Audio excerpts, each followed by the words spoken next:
Hello friends, welcome to my channel সুপ্র কিওয়ানি। এখন আমি একটা তেলেগু ফিল্মের রিভিউ করতে চলে এসেছি যার নাম হলো হনুমান, যেটা 12th of January 2024 অনওয়ার্ডস কিন্তু থিয়েট্রিক্যাল রিলিজ পেয়ে গেছিল pan India wise.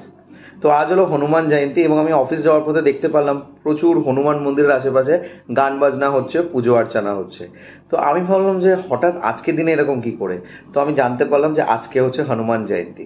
So I thought যে আমার কিন্তু হনুমান দেখা হয়নি যখন ফিল্মটা বেরিয়েছিল, এবং অনেকের কাছে আমি শুনেছিলাম ফিল্মটা দারুণ হয়েছে। এবার দেখো, সব ফিল্ম সত্যি দেখা হয়ে ওঠে না ডিউ টু মেনি রিজনস। আমি এখন সেই রিজনগুলো বলতে বসলে আমি কোনো এক্সকিউজ দিতে চাই না। তো আমি বাড়িতে এসেই আমি জিও সিনেমাস টিউন ইন করলাম। জিও সিনেমাসে কিন্তু হনুমান ফ্রিতে স্ট্রিম হয়েছিল বেশ কয়েকদিন আগে, মানে আই থিঙ্ক 1 মাস হয়ে গেছে।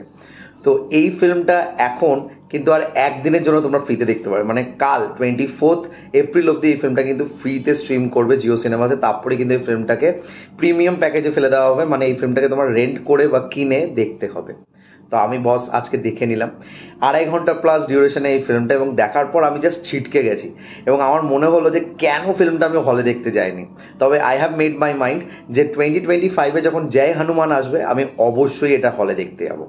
তো এই ফিল্মটা দেখার পর আমার কি অভিজ্ঞতা হলো সব কিছুই তোমার সাথে শেয়ার করবো। So why are we waiting for, let's start with the video. ফিল্মটার ডিউরেশন হচ্ছে 2.5 ঘন্টা প্লাস।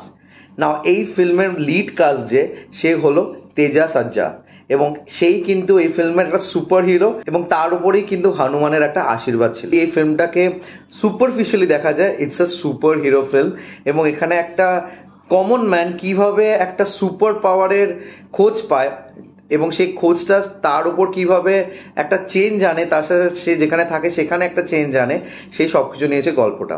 যে কোনো সুপার হিরো ফিল্মে যেরকম একটা সেটিং হয়ে থাকে সেরকমই একটা সেটিং নিয়ে ফিল্মটাকে তৈরি করা হয়েছে। তবে এটার খাসিয়ত হচ্ছে এখানে মিথোলজিক্যাল একটা ইনফিউশন করা হয়েছে এবং সেটা কিন্তু খুব সুন্দরভাবে প্রেজেন্ট করেছে। এই ফিল্মের মধ্যে কিন্তু মিথোলজি ছাড়াও প্রচুর হিন্দি ফিল্মসের আমি সিগনিফিকেন্স পেয়েছি, এবং প্রথমত যে সিগনিফিকেন্সটা আমি কথা বলবো, যেখানে যে লাস্ট ফাইটিংটা হয়েছে ভিলেনের সাথে, মাইকেল বা মেগাম্যানের সাথে, সেখানে মেগাম্যানের যে কস্টিউমটা ছিল সেটা কিন্তু পুরোপুরি আয়রন শিল্ডওয়ালা ছিল, এবং সে কিন্তু পুরো বেয়ার বডি ছিল, মানে হনুমান যে চরিত্র প্লে করছে ছেলেটা।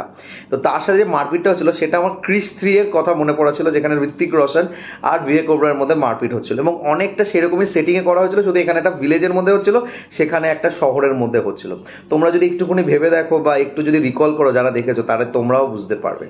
এছাড়াও এখানে কিন্তু মিথোলজিক্যাল সিগনিফিকেন্স খুব সুন্দরভাবে ইউজ করা হয়েছে, যেরকম একটা রককে তোলা হচ্ছিল মেশিন দিয়ে, এবং তাকে ডিল করার জন্য সে রকটাকে ফেলে দেয় লোকজনের উপর, এবং সেই সময় সে রকটাকে সেভ করতে আসে, এবং সেখানে যে শটটা নেওয়া হয়েছে সেখান থেকে কিন্তু হনুমান যে সঞ্জীবনী বুটি নেওয়ার জন্য যে পর্বত তুলে নিয়ে এসেছিল সেরকম একটা সিগনিফিকেন্স কিন্তু সেখানে দেওয়া হয়। এছাড়াও এখানে একজন বয়স্ক লোক ছিল যাকে প্রথম থেকেই বুঝতে পারছিলাম না যে কেন দেখানো হচ্ছে, তবে আমি বুঝছিলাম তার মধ্যে একটা সুপার ন্যাচারাল এন্টিটি আছে বা সে সামহাও এই ব্যাপারটার সাথে জড়িত আছে, বাট আমি রিজেম্বল করতে পারছিলাম যে তার রোলটা কি। লাস্টে গিয়ে যখন দেখতে পারলাম যে তাকে বিভীষণ হিসাবে ডিনোট করা হচ্ছে, যে ওই যুগ থেকে ওয়েট করে আসে যে তার প্রেডিসিসর হিসাবে কাকে ডিনোট করা যাবে, সেটা কিন্তু বেশ দেখতে ভালো লেগেছে। And the last 10 minutes of this film, oh my god, পুরো আমি ছিটকে গেছি, লিটারালি বলছি আমি ছিটকে গেছি। আমার দারুণ লেগেছে লাস্ট 10 মিনিটসটা, মানে আমার মনে হচ্ছিল যে I was in a চান্টিং way, মানে এখানে পুরোপুরি হনুমান চালিসাটা চান্ট হচ্ছিল, এবং সেই সময়টা জাস্ট গায়ে গুজবাম্পস দিচ্ছে। আমি তোমার সাথে কথা বলছি না, আমার গায়ে কাটা দিচ্ছে, এত সুন্দরভাবে দেখানো হচ্ছে। কে বলবে এই ফিল্মটা 30 to 40 crores বাজেটে তৈরি করা হয়েছে, কি দুর্দান্ত ভিএফএক্স কাজ করেছে, মাই গড। দ্য অ্যাকশন পিসেস, যেইভাবে অ্যাকশন পিসগুলোকে স্টেজ করা হয়েছে দারুণ লেগেছে, এবং যেই সব ক্যারেক্টার্সগুলো এখানে দেখানো হয়েছে, ইনফ্যাক্ট এখানে একটা ভাই বোনের সম্পর্ককেও ইনক্যাচ করা হয়েছে, সেটাও কিন্তু তোমাদেরকে অবশ্যই ইমোশনাল করে তুলবে। হ্যাঁ, গল্পটা কিছু জায়গায় তোমাদের একটুখানি ড্র্যাগিং মনে হবে, কিছু কিছু কমেডি সিনসগুলো মনে হবে দরকার নেই, যার জন্য এই ফিল্মটা হয়তো 15-20 মিনিট শর্টেন আপ করা যেতে পারতো। তবে ওভারঅল ফিল্মটার attempt as a superhero film কিন্তু আমার বেশ ভালো লেগেছে, এবং এই যে সুপার হিরো ব্যাপারটাকে একটা মিথোলজিক্যাল রিজেম্বলেন্স রাখা হয়েছে, সেটা কিন্তু আমার দেখতে ভীষণ ভালো লেগেছে।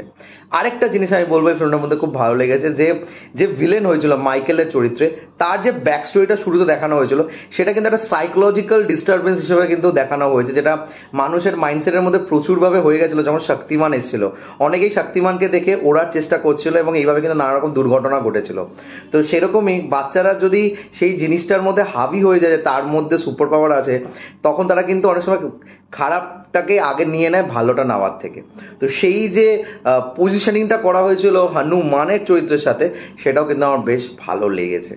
তো ওভারঅল এই ফিল্মটা কিন্তু আমাকে একটা এখন দাঁড়িয়েও একটা বীভৎস ইম্প্যাক্ট দিয়েছে, এবং আমি সিরিয়াসলি বলছি, জয় হনুমান 2025 রিলিজ করলে আমি হলে দেখতে যাচ্ছি, দ্যাটস ফর শিওর।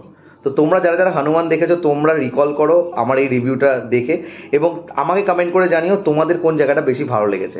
আর যদি আমার রিভিউটাও ভালো লেগে থাকে, don't forget to like, share and subscribe my channel. আমার সাথে জুড়ে থাকার জন্য আমাকে ইনস্টাগ্রামে ফলো করতে পারো। ইনস্টাগ্রাম হ্যান্ডেল হলো supro09bit2। I repeat, supro09bit2। Till then, stay tuned.